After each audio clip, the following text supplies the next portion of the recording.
What's shaking YouTube and I? Welcome to Lords of the Long Box presents the cover price or shakers of the week for the what is today's date, man? 9/15/2022. It's the return of the Mexican pizza day. Ooh, is that it? At Taco Bell? Yeah, today's the day. It came back. Call me when the McRib comes back. Oh, I know, right? I don't know. Maybe I got a Mexican pizza tonight, but sorry running late, boys and girls. You know, we were waiting on Ryan, and Ryan was rad enough to grace us with his presence. We got to get things started right away, boys and girls. No time for any music intro because, you know, we're running late. So let's just get things started. Psych.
The baddest on the microphone apparatus is here. When I rock a rhyme, often eyes are dropping a tear. It's so beautiful, it's America's landscapes when this man makes lyrics like the syrups that you pour upon your pancakes.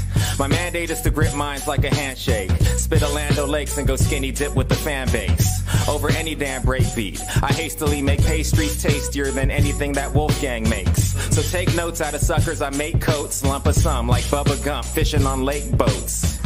I take jokes and turn the comedy into drama. I'm bagging on your mama, I'm Jeffrey Dahmer. Behind ya, I'm a rhyme writer. Lock, stock, smoking the ganja. Rebuttals befuddle, leaving a puddle of saliva, sillies. You couldn't handle Randall when I throw my grammar at you. It hit your head and you would think I threw a hammer at you. I point the camera at you like Herb Ritz. Develop it, then use the pictures to pick up bird shits. You're nervous as the impervious wordsmiths hanging out in Rafa's new crib come with the verses. Yeah, that's always fresh. I love that. Ryan. How's that guy not have like 15 albums already? So and hanging out with Eminem. That guy's fantastic.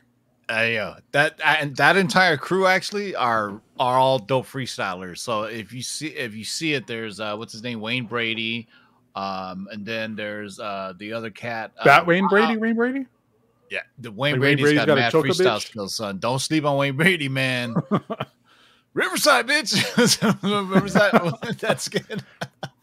Welcome to the Cover Price Top 10, boys and girls. Or excuse me, the Cover Price Shakers of the Week. Darkside Jedi, say what's good to the people. It's the big list this week, ladies and gentlemen. Oh, yeah. Just got back from seeing Clerks 3. And if you're a Clerks fan, I say, you know what? The third act was proper. I don't know. I enjoyed it. So go out and see it, everybody. All right. Gabe, say what's good to people. Snoochie Boochies, everybody. Snoochie Welcome in, Boochies. everybody. This is Noochie definitely boochie, snick. this is definitely the biggest show proof of life list for sure on some of these books. So Well, I think as far as shakers, as far as dollar amounts, this is probably the biggest shakers we've had in quite a while. I mean, there are some big boys on this. Once again, this show is sponsored by our good friends over at CovrPrice, who's in the live chat. If you have any questions or complaints, holler at them. Price for all your price guides, collections, and trends, hit up our friends over at CovrPrice.com. You can sign up for a 2-week free trial or for the low price of a McRib meal, $6.99 a month. Price guides, collections, and trends. And this here Shakers list that we drop every Thursday. So let's go right to it. This is because our friends at CovrPrice focusing on new sales, or the most interesting, focusing on new sales. Emphasize that on this week's list. And the most interesting fails on sound found in their exclusive daily Shakers list. This has changed several times every day.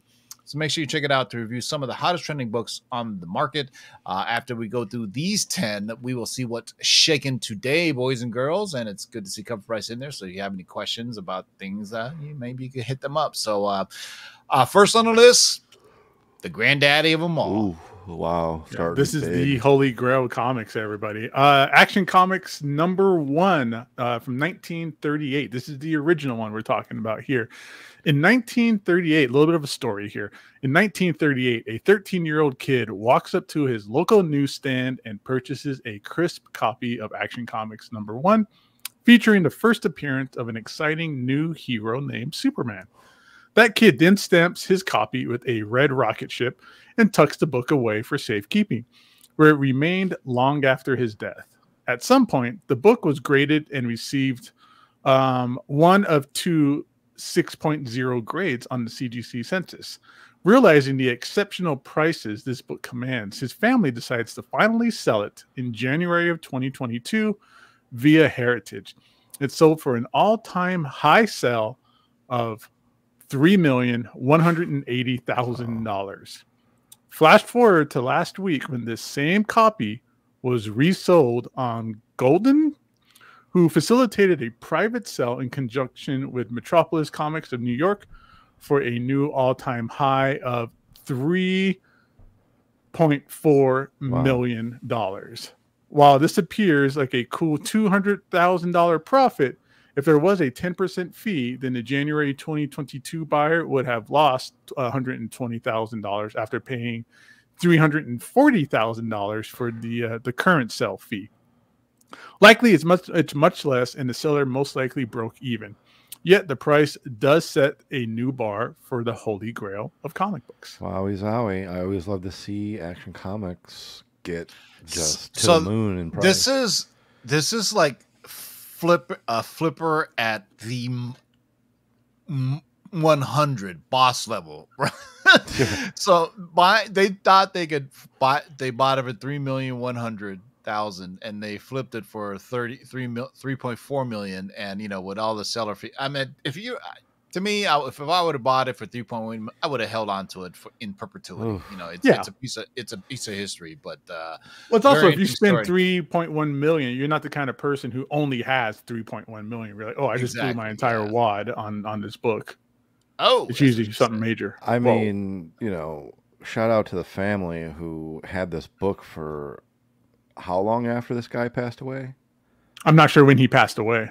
So they didn't mention it in the article. It says remained long trying after to remember. His death, so. Wasn't there an Action Comics like really high grade that sold during the pandemic? I'm trying to remember. I think it was like something ridiculous. It was like a 9. I think the highest grades is a 9, and one of those is the Nicolas Cage one.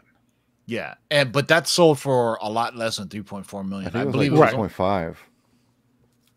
That was a few years ago though. That was a while ago. Yeah, exactly. Yeah. So I mean, and a 6.0 for 3.4 million. I stopped highlighting the 0 for 1s because I was just like, you know what I'm saying? I was like, yeah, nobody's got this one. If you do, I will send you Ryan's left nut. Send me proof of life. Whoa. And he's only got the one I left, lost it back in Nam, so it's gone already. There you go. So Action Comics #1, CGC 6.0, sold for $3.4 million. Holy cow. Boom. Everybody put your holy grail into chat. What's everybody's holy grail? This is the holy grail, but what's everybody else's holy grail? Yeah. The actual holy grail. Yeah. The one made out of is, clay. I don't know what mine is. Mine is probably Amazing Fantasy 15, to be honest with you. Yeah, I think so. I have my holy grail. I have that or Marvel Comics #1, the first ever Marvel Comics. That would probably be my holy grail. But Action Comics #1, boys and girls, for 3.4 million. All right, what do we got next? Here we go. This Amazing Fantasy issue 1000. I remember this book. Humberto Ramos, and it's a D23 60 years and 100 years variant from good old 2022. And while D23 means a splattering of new information from Disney and Marvel, we comic collectors now expect some rare comics to show up at the exclusive event. This year was no different, as 3 exclusive covers were offered: a 60-year anniversary cover with Mickey and various Marvel characters, and a 100-year anniversary cover with Spider-Man and Mickey and friends, and then an ultra-rare black and white version of the 100-year cover. The color set was only provided to attendees of the Marvel Comics celebrating 60 years of the Amazing Spider-Man panel, and they were only available while supplies lasted. A few select superfans were handpicked by Marvel editors C.B. Cebulski and Nick Lowe to receive a black and white version of the 100 Years Ramos variant, which was very limited to a mere 25 copies. They tried to specifically get these into hands of fans who were less likely to flip online. It'll be a while, maybe, until we see a sale for that book. However, there have been numerous sales for both the color versions with a 60-year cover at a high of $406. The current fair market of this book is looking like it's around $308. And the 100 years at a high of $425 with a current fair market value of around $301.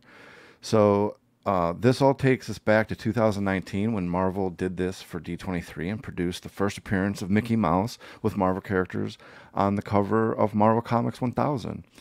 The color version still sells well at a near mint raw fair market value of $580, with 9.8s at a fair market value of $700. The black and white version still proves to be immensely scarce. 25 copies tends to do that. And the last sold CGC 9.8 at $975 back in July of 2020. Congratulations to those who were willing to face the D23 craze, wait in exceptionally long lines, and attend a Spider-Man panel. Getting these awesome books is no easy feat. Yeah, so Amazing. I've told the story about 2 years ago when they did that other exclusive with the first Mickey Mouse Marvel cover, and I got the story secondhand, but I know somebody who was there, and there was some real douchery going on there. So they tried to have a copy for everyone in attendance in that panel, but a couple of dudes took off with they just took 10, 15, 20 copies and they ran off and then they sold them. If you want the story, hit up my man Sith Lordly on Instagram. Sith Lord is also a moderator and a part of the Lord's family, and he was there and he told me the story. And so what's fucked up is not everybody got a copy because of these, and this is flipping gone wrong, or how do I say it? Just the ugly side of the flipping craze. It happens with everything. What Funkos or toys, the first one in line. I mean, Black Friday, people grab it and they grab 20, 30 of them, whatever. But at the panel for the D23 when they had that first one 2 years ago, maybe 2 years ago or maybe even longer, the pandemic has me lost in time. They try to give one per person, but apparently somebody had ran out with the stack of them. And so a lot of people were left, with nothing. So that's kind of messed up. So if you are one of those people out there, there's a special place in collecting hell for shame. Ding, or ding. Mephisto will Shame. rain hell on you. All right, Amazing Fantasy 1000, the Humberto Ramos D23 60 years variant, $425. Not bad at all. All right, what do you got next? Coming up next, Batman Fortnite Foundation #1. This is the Greg Capullo black and white Virgin cover from 2021. Who would have ever thought that the Batman Fortnite crossover would produce a unicorn of a comic. After the mania that occurred when Batman and Fortnite came together for 0 Point, a follow-up one-shot was announced. As before, players would receive a code with each purchase for redeemable items in-game, while also scoring a sweet book. However, this one-shot had a little something up its sleeve, including this book and the non-version cover. These books were never released to shops or even advertised. It is believed that 5 copies minimum went to each of the creators who worked on the book, with rumors of up to 100 being produced. Also, this book so that makes that book super, super scarce. That hasn't stopped a couple from appearing in the aftermarket. However, as this book recently fetched $2,452 in a raw grade, that is quite the sell until it was followed up recently with a $3,000 sell, also in a raw grade. The community loves unreleased, destroyed, pulped, or recalled comics, and this is just another example at work. Not to mention it was a wicked black and white Capullo cover featuring Batman Who Laughs as well. $3,000. That is nuts. Crazy. But, it's just one of those things. I mean, it's just, Do you remember when original art sold for $3,000?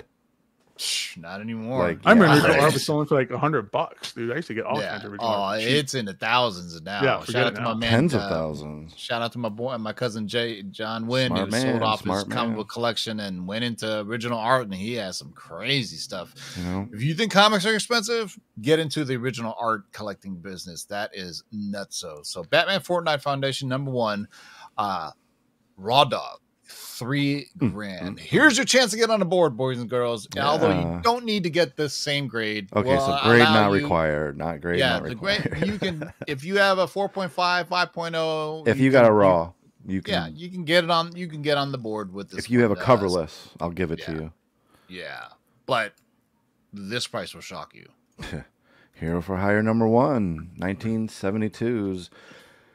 And Netflix's Marvel shows were, let's be honest, but that were all the main one being casting, except maybe for Iron Fist, Finn Jones, you curly-haired fuck. Whoa, now. Anyway, sorry, this is a family show.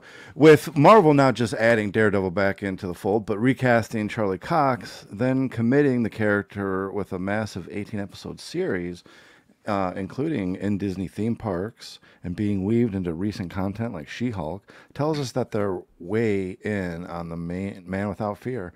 This, of course, has everyone asking about John Barenthal's Punisher, Kristen Ritter's Jessica Jones, and Mike Coltier's Luke Cage. Both were fantastic in the role and were vital characters during the original Secret Invasion comic event. So to not include them in the upcoming Disney Plus series seems like a huge missed opportunity. Also, it's worth noting that not only is Luke Cage an awesome character, but his unbreakable skin also affects light, with most of the Luke Cage power budget going to new shirts. Many feel that with all these factors in mind, that their formal inclusion in the MCU is well overdue. The lack of news out of D23 and San Diego Comic-Con has us hopeful for at least one last round of announcements at New York Comic-Con. One buyer felt confident on Luke Cage and picked up his first appearance for an all-time high sale of $102,000, sorry, at Heritage for 9.8. Definitely obliterated 2019's $31,000 sale. Gee whiz. So this is inflation or what? No, this is a phrase that we use on here a lot. I don't know if we coined the phrase, but I'm gonna put my stamp on it. It's called the Feige effect.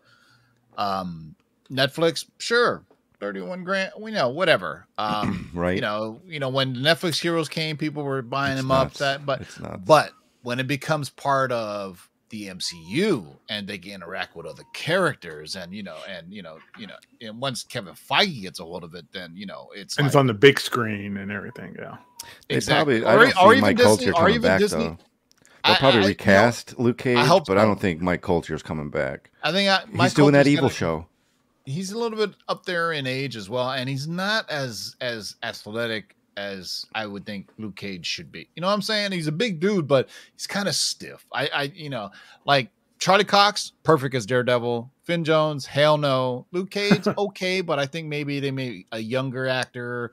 What's her name? Jessica Jones. I think she would be great. John Bernthal definitely needs to be Punisher.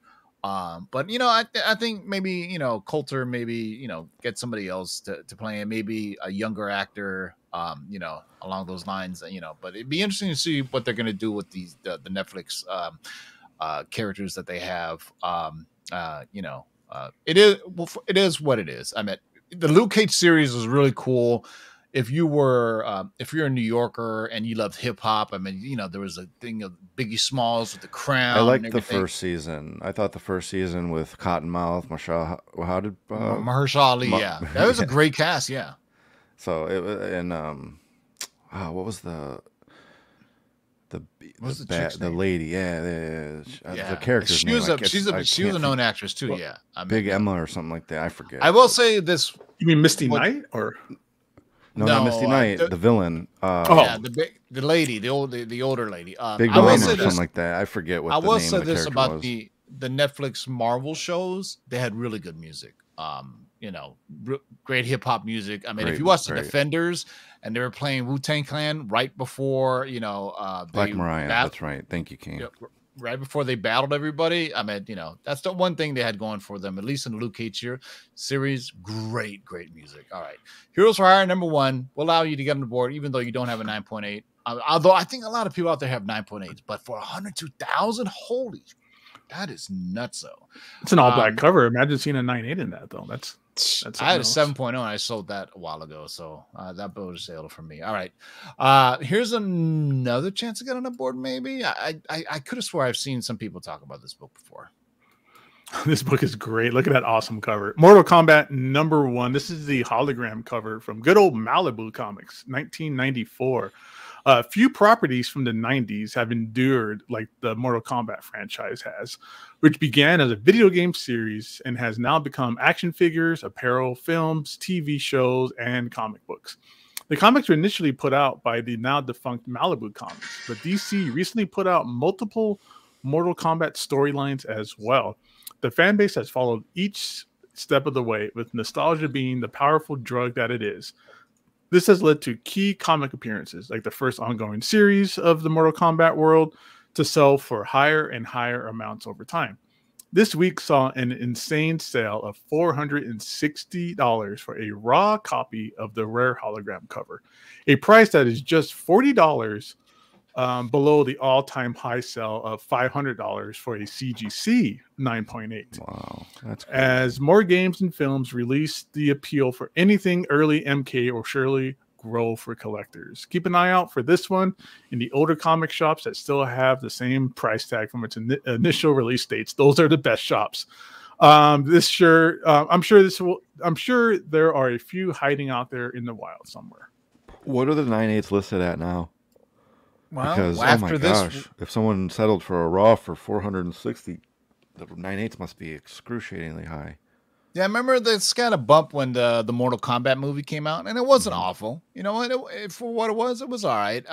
If you have HBO Max, check out the Mortal Kombat. I liked it. I thought it was cool. Animated movie. It is bonkers. Animated. No, I saw the. No. On HBO Max, they after that they released an animated film. Okay. And cool. It is absolutely bonkers. It starts off relatively normal, and at the end, it just goes straight up like Super Saiyan, like Super Saiyan Goku. It goes like stuff they really couldn't do in the movie because in animation you can do creative license and really go buck wild, and they went buck wild. So check out the Mortal Kombat animated movie. I don't know if it's good or bad, but it's definitely batshit crazy. That's all you're there for. Like with the regular movie, I'm not there for story. I'm there to see fatalities. Yeah, so, I mean, at least the martial arts was better in the new Mortal Kombat film. I mean, those original ones are fantastically awesome. And terrible. I will die on this hill, and I will say the original Mortal Kombat sucked. All right, view it, and you view it in the prism of when you were a kid and you liked the video game, and then go back and watch it. The fighting absolutely was awful. It wasn't any good choreography at all. Oh yeah, it's not a good movie, but it's a fun. It's fun. It's almost as bad as a Street Fighter movie. Like, no, that one is truly awful. That one is truly awful with John Cobb Van Damme. Super Mario Brothers movie. Oh my god! Actually, like that. Again, they're just good because they're so bad. How about the Garbage Pail Kids movie? Let's get real that's even better. gross. Let's just say video game movies have gotten a bit better. I mean, Uncharted and some other films, even Rampage. Did you get the Rampage movie? That Tomb Raider movie was fantastic. That reboot. Yeah, the new act. So they've gotten a little bit better, So World of Warcraft, awful. I still say my favorite video game movie is Pixels. Mine is Ready Player One, which is really not based on a video game, but is video game based. So Ready Player One, excellent. Can't wait to see the sequel. All right, Mortal Kombat #1 hologram cover from Malibu Comics, 1994, 460 in a raw near min, right around 9.0, 9.4. What do we got next? This one is a weird one. Yeah, Pop Kill issue #4. This is Adam Hughes, limited to 270 copies. Kickstarter comics are a bit of a mixed bag. Very few do so well that they see sales that shake the aftermarket. But here we are with the Adam Hughes variant for Pop Kill #4. CGC 9.8 sold for $1,900, up $400 from its previous high sale of $1,500 a month prior. Wow. Part of a limited campaign for issues 3 and 4, Pop Kill raised over $70,000 during the campaign. The lowest tier to contribute to was $60, making the barrier of entry to acquire this gem a bit steeper than most are used to. But those who did got an extremely limited book with an awesome cover to boot. Production for these variants, such as this, was limited to the confirmed number of backers for the book, bringing the total to 270 copies. There is a massive fan base for this adult-themed comic, evidenced by its uber-successful campaign and a healthy aftermarket. Unfortunately, due to the nature of the miniseries, we may not see more Pop Kill, but with the success it's enjoyed, hopeful fans may not be ready to give up hope for another run.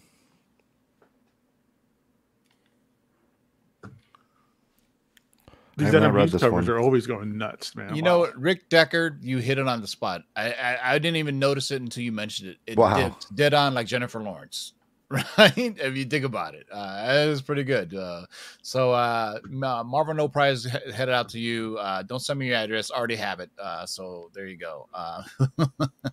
Pop Kill #4, limited to 270. Such a kind of a random number to limit it to, right? So highest known value. CC well, no, it was the number of backers of the Kickstarter was only 270.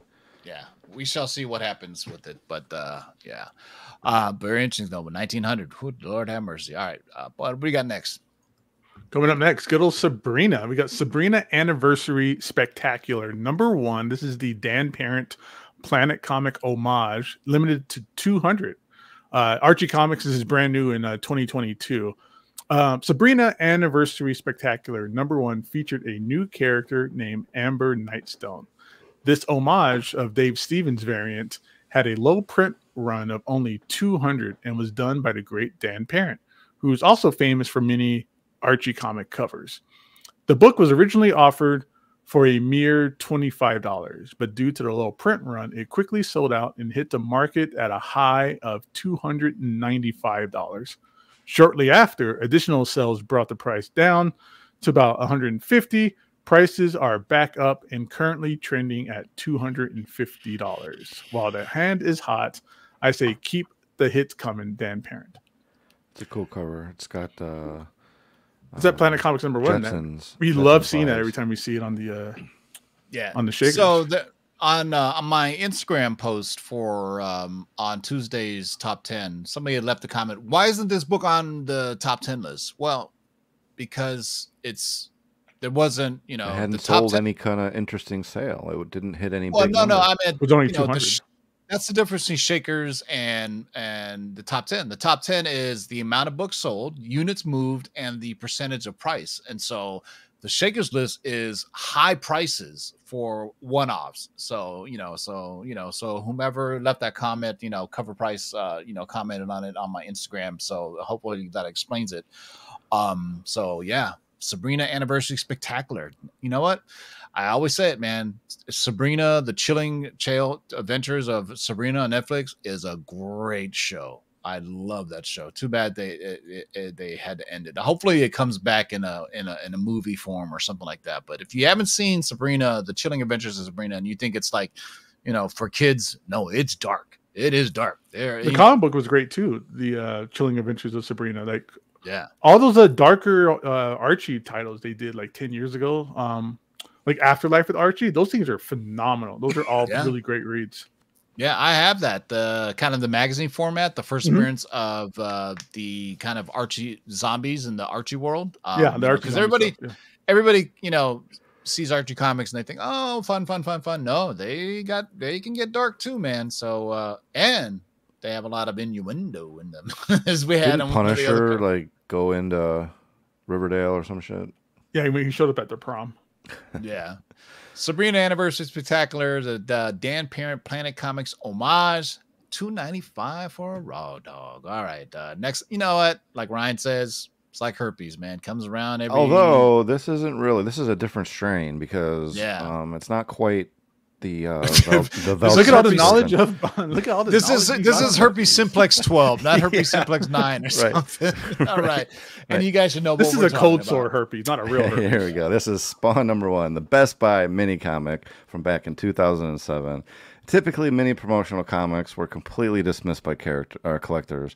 It was not easily not much value to see in such a small reprint of a 90s comic like Spawn, which is one of the most printed comics of all time. However, it's a bit different today, as Spawn #1 has been the hottest aftermarket seller for the past 4 years, and it's not slowing down as prices continue to climb. This mini reprint of Spawn #1 was handed out at the register with the purchase of the 2007 Spawn animated series, Todd McFarlane's Spawn 10th Anniversary Signature Edition DVD steel case, which was exclusive only to Best Buy stores.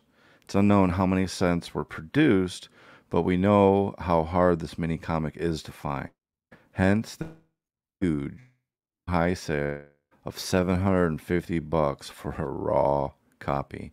Granted, CGC has a McFarlane signing coming up that features 2 special McFarlane labels, so high-grade raw Spawn books are popping off sites like eBay as fans rally to find that perfect book to send in for a signature. You know, I'll be the first to admit it. I was wrong. I said Todd McFarlane would never do another private CGC signing in Florida or wherever the hell they are now. Are they doing it, or are they doing it at his house? I don't know where. Yeah. Because, the story was that he didn't make as much money as he used to, like when he did his private signings. For those who don't know, like maybe once a year or twice a year, he would have people come to his home for signings, and he would sign books, whatever, and he would pocket the cash. So I believe the story goes, CGC paid him a flat rate to say, hey, come out and sign all these books. So, and it was done in December, right? But Todd McFarlane pushed it back to January. You know why? Taxes. He didn't want his taxes to go up because CGC was paying him for that. That's just a little insider info for you guys. People don't get rich by paying taxes. So I'm wondering how much they're paying him this time, and there's gonna be a ton. I mean, I forgot the number. Maybe some of the live chat would know, but there was an upwards of 10,000 books sent in for Todd McFarlane to sign, and you can tell because T. McFarlane. Yeah, exactly. There's 2 Todd McFarlane signatures. There's one that says Todd McFarlane, and there's one that just says T. McFarlane. So just wait till he starts putting TM. Yeah. So that means that, there was a ton of books, and he was like, I'm tired of signing Todd McFarlane. So it's just another side thing. When you guys look at Todd McFarlane signatures, look for it. There's one that says Todd McFarlane, and one that just says T. McFarlane. So, from people that I knew on the inside about this, they were saying that, I don't think Todd McFarlane is ever going to go back and do a private CGC signing at CGC, but I have a Stan You know Lee what? signature that looks like it says blah, blah, blah, blah. Oh, I got one of those too. Unfortunately, I was sad, but you know what? Yeah, send them in. You're gonna see Hey a man, ton. I still got it. Okay. What do you think is gonna be most signed? Spawn number 1 or ASM 300? What do you think is gonna be sending the Man. most? I'm gonna say Spawn number 1. Because there's more of them out there. There's more, yeah, exactly. Exactly. Yeah. But you know, ASM 300, you're going to see a bunch of ASM 300s yellow label popping up whenever 3-4 months from now. But the turnaround is getting a lot better. So spot number 1, Best Buy mini comic from Image. Hey, released on my birthday, July 24th, 2007. Well, I wasn't born in 2007, but that's my birthday, July 24th. So, hey, that's a special book. I may have to go and get that just because it's a birthday book. I got one for 750 raw. If you're looking for it. Well, I think you should give it to me for my birthday, Ryan, since you didn't Well, give it's me not your anything for birthday my anymore. birthday. I gave you a happy birthday. You didn't give me from my anything for heart. my birthday. I gave you well wishes, and that is a beautiful thing from one friend to another. Well wishes don't pay the bills, motherfucker. But anyway, buy a Best Buy mini comic. I wish you can pay your bills. Yeah, keep your thoughts and prayers. Give me some cash, son. All right, Spawn number 1. All right, what do you got up next? All right, coming up next after Spawn number 1, we got Spider-Woman Alpha or Spider-Women Alpha number 1. This is the Stacey Lee 1 in 25 from Marvel Comics 2016. Stacey Lee is another artist we love that deserves the same attention that Bertel, Frizen, Momoko command. This 1 in 25 variant originally spiked in price upon an announcement in 2018 that Sony Pictures Animation was developing a Spider-Women film that pulled directly from the series. Word is that project has canceled. However, the Madam Web live-action film is starting to feel like an unofficial Spider-Women film. We'll see. Regardless, this variant continues to go up in price, recently hitting a new raw high sale of $365 for a near mint copy. The all-time high is $900 in January 2022, and that was a CGC 9.8 copy. Yeah, I could have swore I have this one, not the 1 in 20, and maybe the 1 in 25 though, because I remember there was some hype when this came out back in 2016, and there was some cover artists that really went off on it. But Spider-Man Alpha 1 in 25, Stacey Lee, don't sleep on it. Raw Dog sold for 365 bones. Wow. Boom. All right, last one on the list, boys and girls, and then we're gonna see what's shaking today. And this one is cool. This is pretty cool because it's a second print. Teenage Mutant Ninja Turtles number 4 from 1985. And before later printings became in vogue with collectors, the Teenage Mutant Ninja Turtles were doing it and doing it well. The first issue was so popular that it went to 6 printings. Issues 2 through 7 all went to multiple printings, but issue number 4 has always stood out. In fact, this cover was so good that it graced the box art of the Teenage Mutant Ninja Turtles Super Nintendo video game that was released in 1989. This had left this cover with more nostalgia than most early TMNT covers. With only 17 copies graded, 9.8 on the CGC census, it's no wonder that this was the first sale that we have recorded in a 9.8.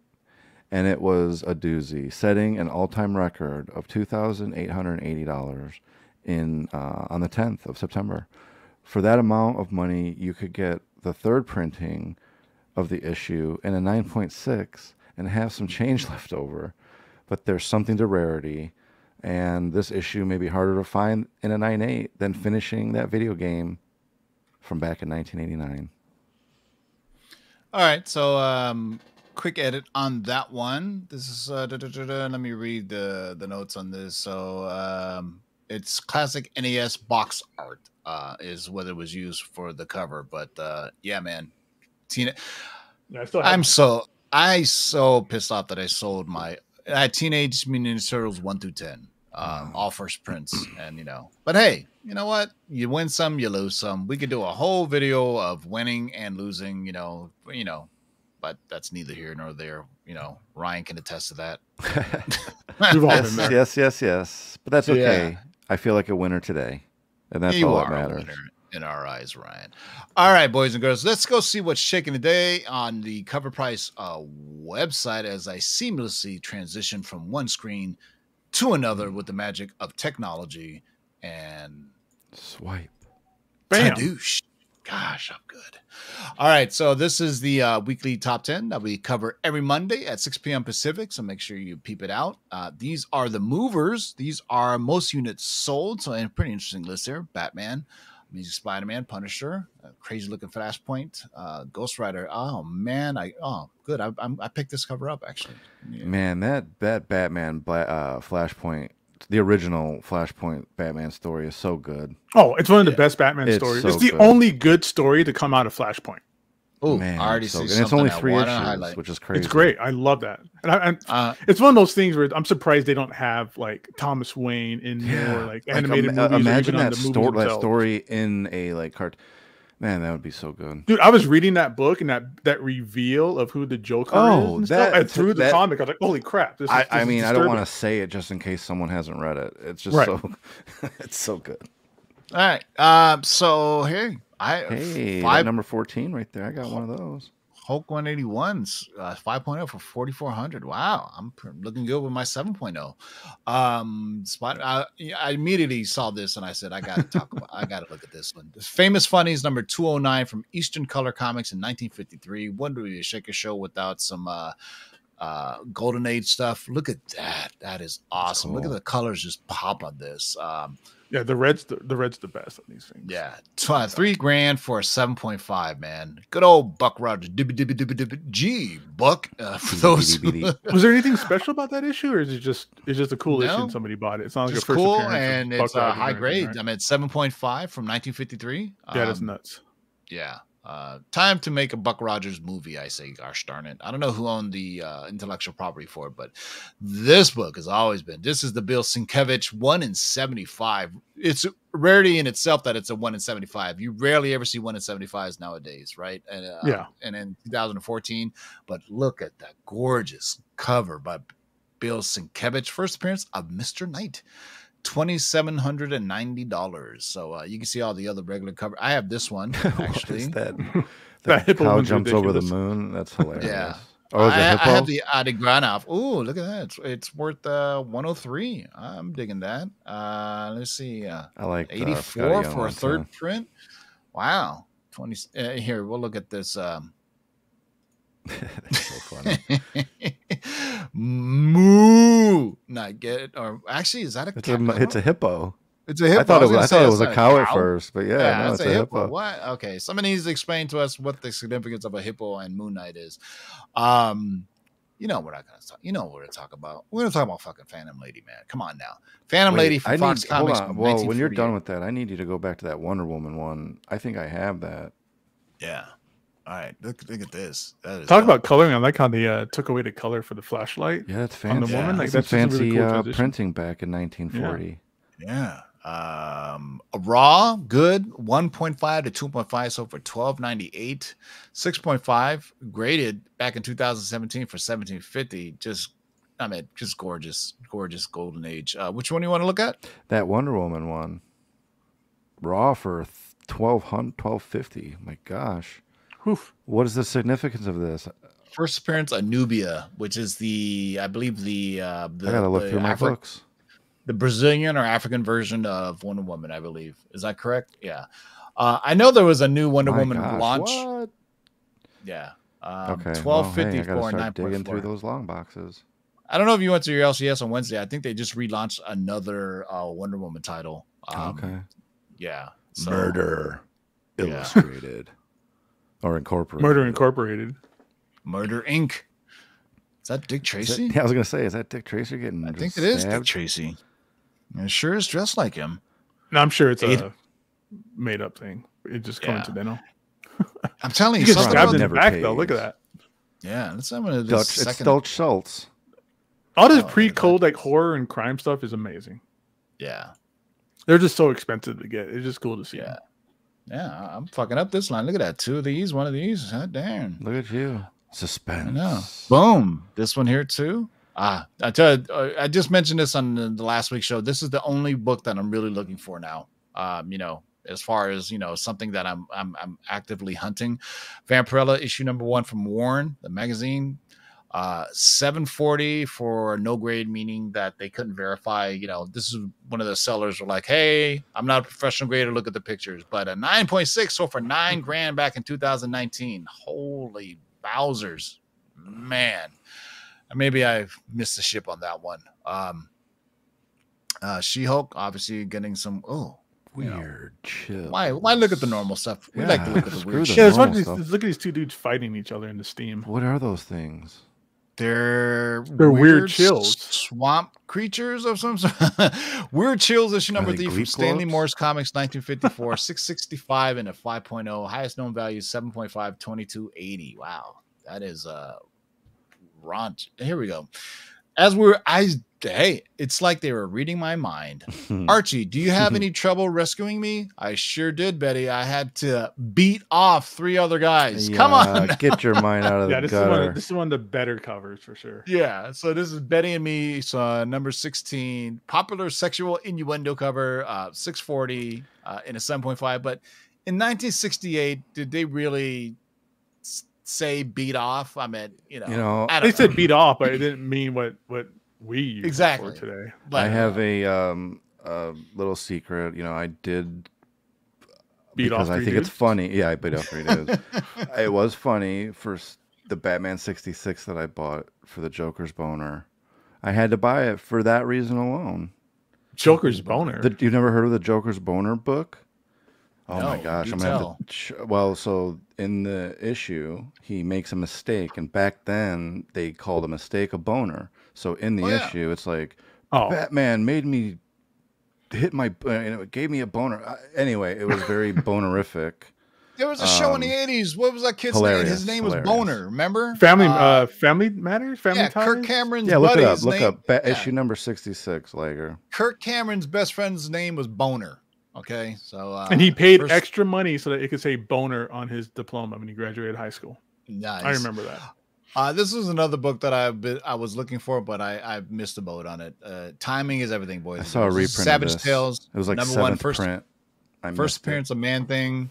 550 raw.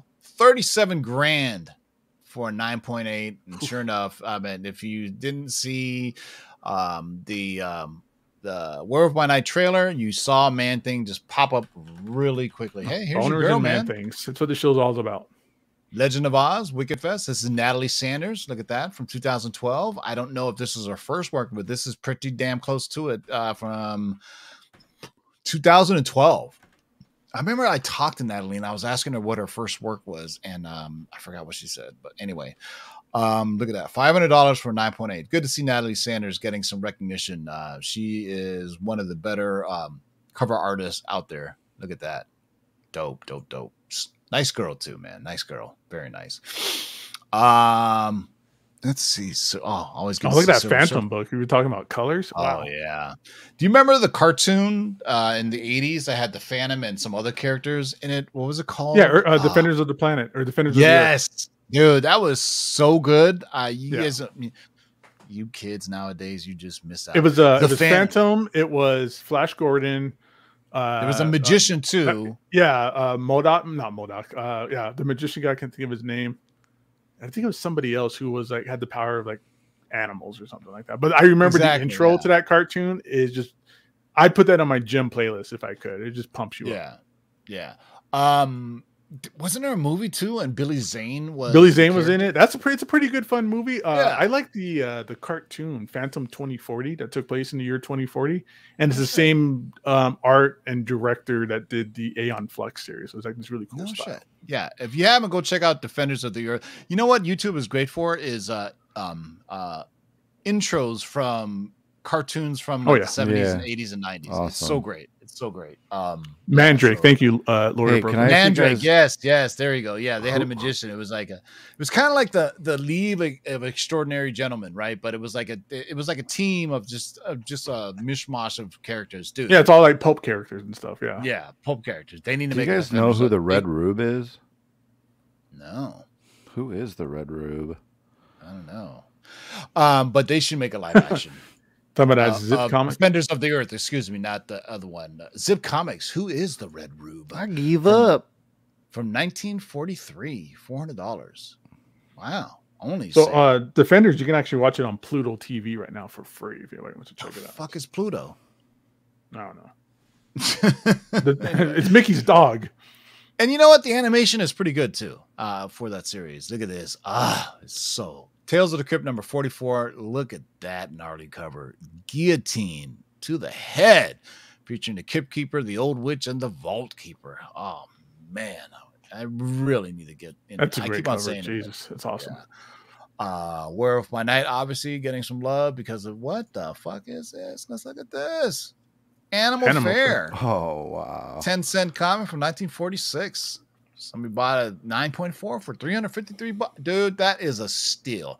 I don't care. It may have no significance at all, but if you can get a book from 1946 in a 9.4 slab for $353, I'd buy it. I don't care. It's worth it just to have that grade of something from that long ago. I mean, yeah, for something that old. Oh, I have that magic book, that Books of Magic. What is that? The significance of that one? Where? Below, down a little bit further. Right there by Peanuts. The first appearance of some guy.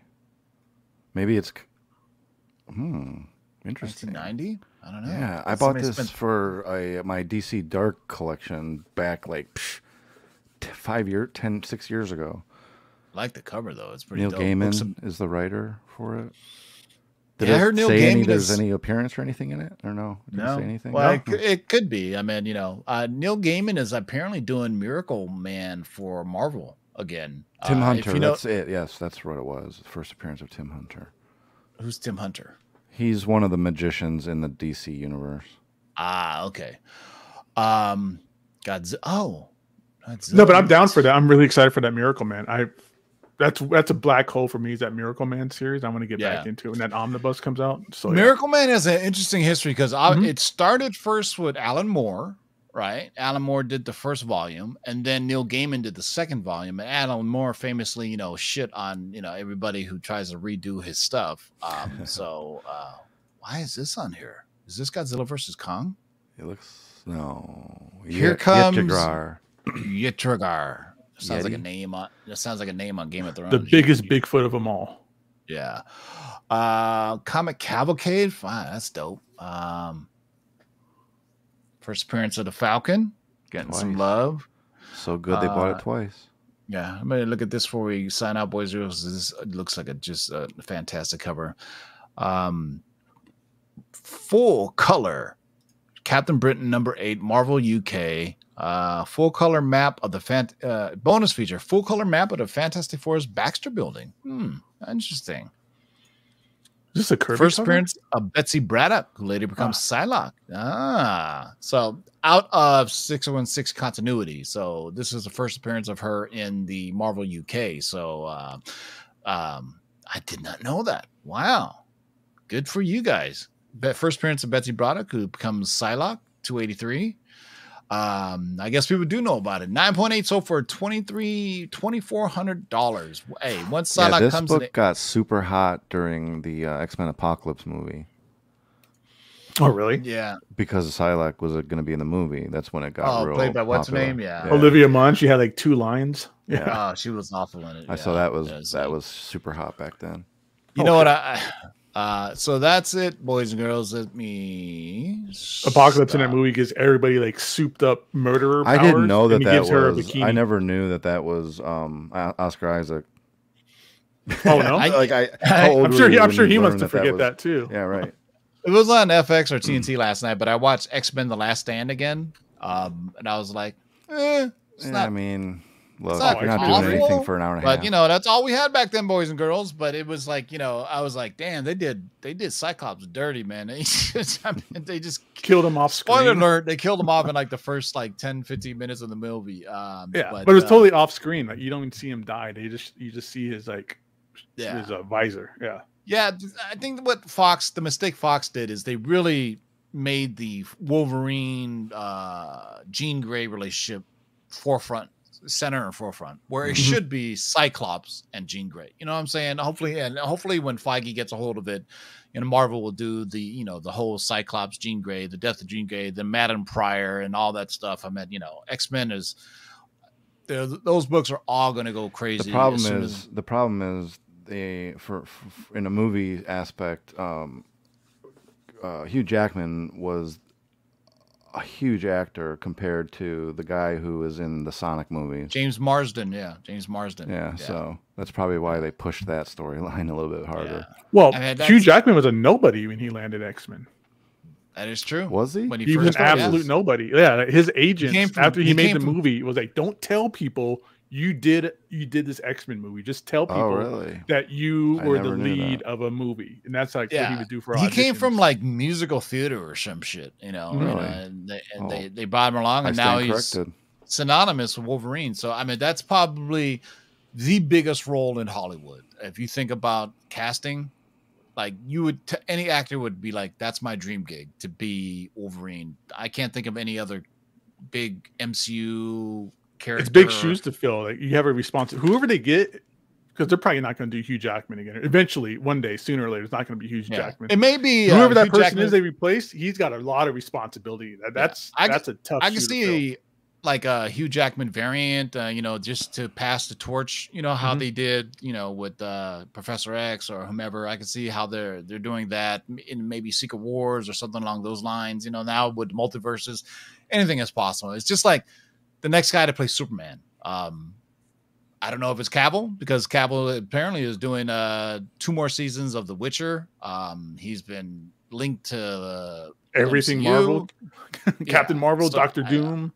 And then, DC, Discovery, whatever, WMD, Warner Brothers Media, Discovery is laying off like a third of their workforce. And so who knows what they're going to be doing, man. But I think like on the DC side, it's like the next Batman is going to be, that's like the big role, or the next Superman. That's the big role. But on the Marvel side, it would be who's going to play Spider-Man. And once they got a hold of the Fox properties, who's going to play Wolverine.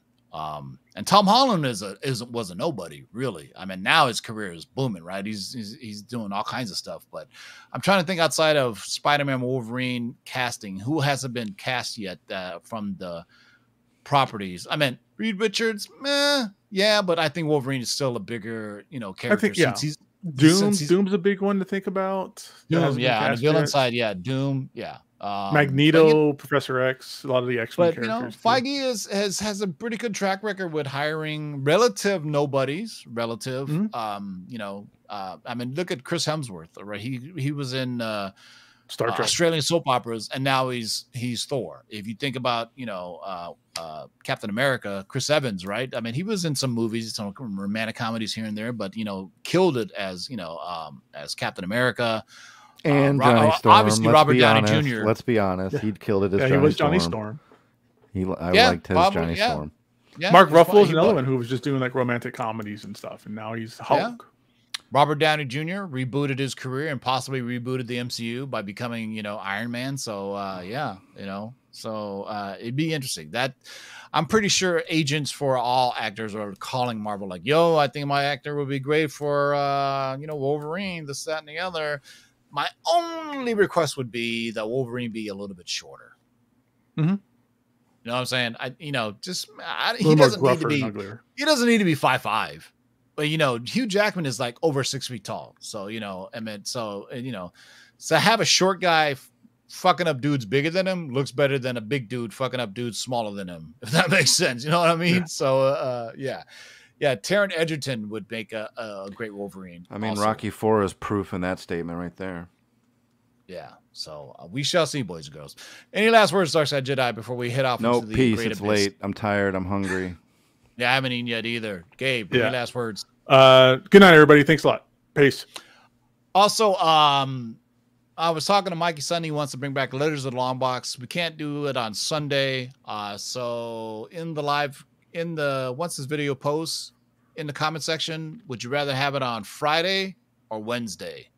I know Friday is a very busy day for live shows. So, and I don't know if I can do Tuesday, Wednesday, Thursday, but Wednesday is an option as well. So, I'll also leave it on the community page on the Lord's channel. See what day would you like to see us go live with Letters of the Long Box? Either Wednesday or Friday are the 2 days that I'm narrowing it down to. So until next time, boys and girls, keep digging in them long boxes, and we'll see you Tuesday for the Cover Price Top 10. Till next time, keep digging in the long box. Did I already say that? I said that. Well, just keep on digging. Yeah. Always dig in those hard boxes. You know what I'm saying? Yeah. And in Peace the out, record everybody. crates.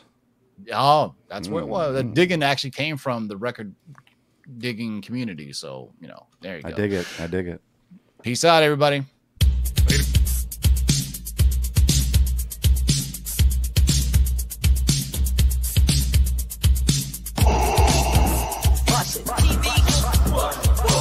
Shake and bake and pull it back. Oh my God. Hold on and get some, boy.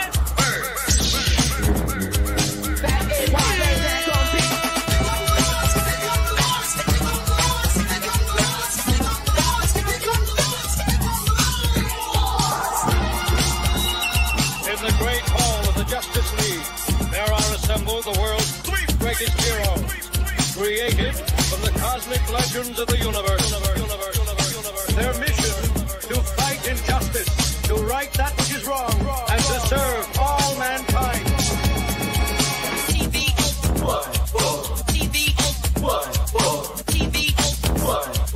Now that's a name I've not heard. In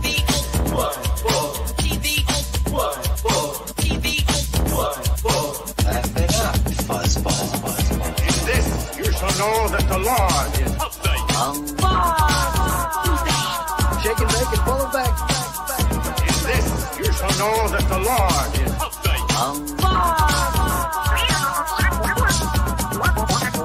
In this, you shall know that the Lord is Hold on and get some, boy. Jack, here's the deal. I'm the best there is. In this, you shall know that the Lord is What's in the box?